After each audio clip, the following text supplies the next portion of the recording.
विद्यार्थियों नमस्कार। जैसा कि आपको पता है हम कक्षा 12 के हिंदी साहित्य के जायसी द्वारा रचित 12 मासा पाठ पढ़ रहे हैं, जिसमें हम पहले 2 महीनों का वर्णन यानी अगहन मास और पौष मास पढ़ चुके हैं।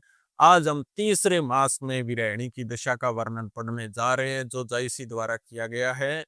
तो नागमती कह रही है कि लाग ऊ माहे परे अब पाला विरह काल बेऊ जड़ काला, यानी लागेऊ का अर्थ होता है लग गया। माह, माह का मतलब माघ का महीना परे पड़ता है।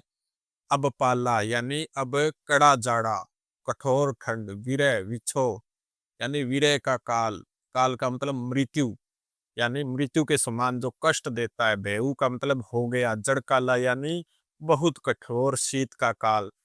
अर्थ की बात करें तो नागमती राजा रतन सेन के विरह में उन्हें याद करती हुई कह रही है कि अब माघ का महीना लग गया है, जिससे पाला यानी तीव्र ठंड पड़ने लगी है। विरह का समय मृत्यु और कठोर शीतकाल जैसा हो गया है। अगली पंक्ति में कहा गया है कि पहल पहल तन रुई जो जांपे हहली हहली अधिको ही कांपे, यानी पहले पहले, तन का मतलब शरीर, रुई का मतलब कपास या कपास से बने हुए बिस्तर, रजाई आदि जिसे हम कहते हैं। जांपे का मतलब ढांक लेती थी। हहली हहली का मतलब धीरे धीरे। अधिको का मतलब बहुत अधिक। ये का मतलब हृदय कांपी, कांपता है। यानी नागमती कह रही है कि पहले तो तन को थोड़ी सी रुई से बने वस्त्र भी गर्मी देते थे, पर अब प्रिय के बिना धीरे धीरे हृदय भी अधिक कांपने लगा है। आगे वो कह रही है कि आई सुर होई तपूरे नाहा, तेही बिनु जाड़ ने छूटे माहा। कहने का मतलब है कि आई का मतलब आओ, सूर का मतलब सूर्य, यहाँ रतन सेन के लिए प्रयुक्त हुआ है। ओई होकर तपू, तपू का मतलब ताप दो रे, यानी उनके लिए संबोधन है। नाहा का मतलब यहाँ, तेही बिनु यानी हे रतन सेन तुम्हारे बिना। जाड़ का मतलब ठंड यानी अत्यधिक ठंड, न छूटे नहीं छूटती। माहा का मतलब अंदर या शरीर के भीतर। यानी अर्थ के रूप में नागमती राजा रतन सेन को सूर्य के समान मानकर उसे पुकारते हुए कहती है कि हे सूर्य, आओ यहाँ आकर थोड़ा ताप दो, तुम्हारे बिना यह कड़ाके की ठंड मेरे शरीर से नहीं छूट रही है। आगे पुनः वो इसी मास का यानी माघ मास का वर्णन करते हुए कहती है कि एही मास उपजे रस मूलू, तू सो भंवरे मोर जबन जो बने फूलू। यानी यही मास यानी इसी महीने में, कौन से महीने में? माघ मास में उपजे, उपजे मतलब उत्पन्न होता है। रस मूलू यानी मूल रस, यानी पौधों की जड़ों में जो रस होता है। तू का मतलब तुम यानी रतन सेन। सो यानी वही, भंवर का मतलब भंवरा, मोर यानी मेरा, जौवन का मतलब यौवन यानी जवानी, फूलू का मतलब फूल। यानी नागमती कह रही है कि हे राजा रतन सेन, तुम्हारे विरह में मैं याद तुम्हें कर रही हूँ। इस माघ मास की शीत ऋतु में ही पौधों की जड़ों में रस जमा होता है। उसी प्रकार तुम भी मेरे यौवन रूपी फूल के रस का पान करने वाले बावरे हो। अगली पंक्ति में वो कह रही है कि नैन चूव ही जस मावटू नीरू, ते ही जल अंग लाग सर चीरू। यानी वो कह रही है कि नैन, नैन का मतलब नेत्र या आंखें, चूव ही यानी टपकते हैं, चौते हैं। जस का मतलब जैसे, माहुट, माहुट का मतलब माघ के महीने में जो वर्षा होती है उसको महावट या माउटू कहा जाता है। नीरू का मतलब नीर या पानी, बूंदे। तेही जल यानी उस जल से। अंग का मतलब नागमती का शरीर।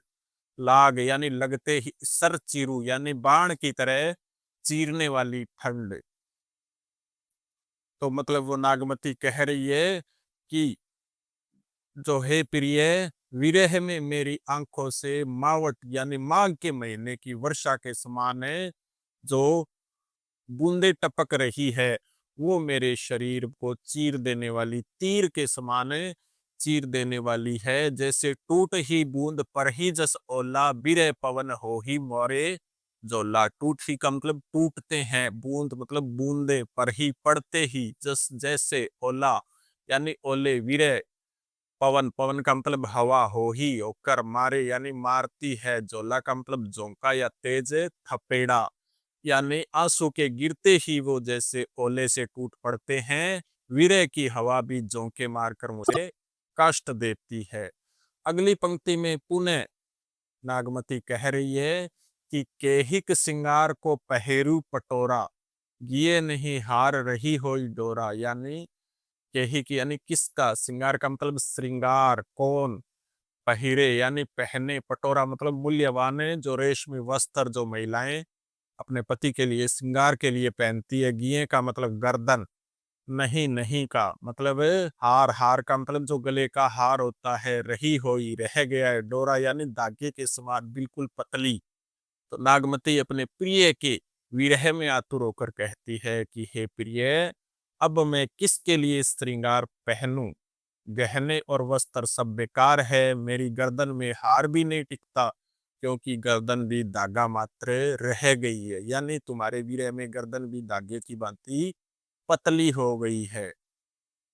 आगे अगली पंक्ति में पुनः नागमती कह रही है कि तुम बिन कंता धनी, हरुई तन तिरुवर भाडोल, तेही पर विरह जराई के चहे उड़ावा झोल। यानी तुम बिन यानी तुम्हारे बिना, कंता का मतलब प्रिय, प्रियवर है स्वामी, धनी स्त्री यानी नागमती, हरुई का हर गई यानी नष्ट हो गई, तन का मतलब शरीर, तीनों यानी तिन के जैसी हल्की, भा का मतलब हो गया, डोल का मतलब डोलता है, तेही पर उस पर यानी दुर्बल तन पर, विरह का मतलब विरह जराई जला के, चहे चाहता है उड़ावा यानी उड़ाना, झोल का मतलब झोंका।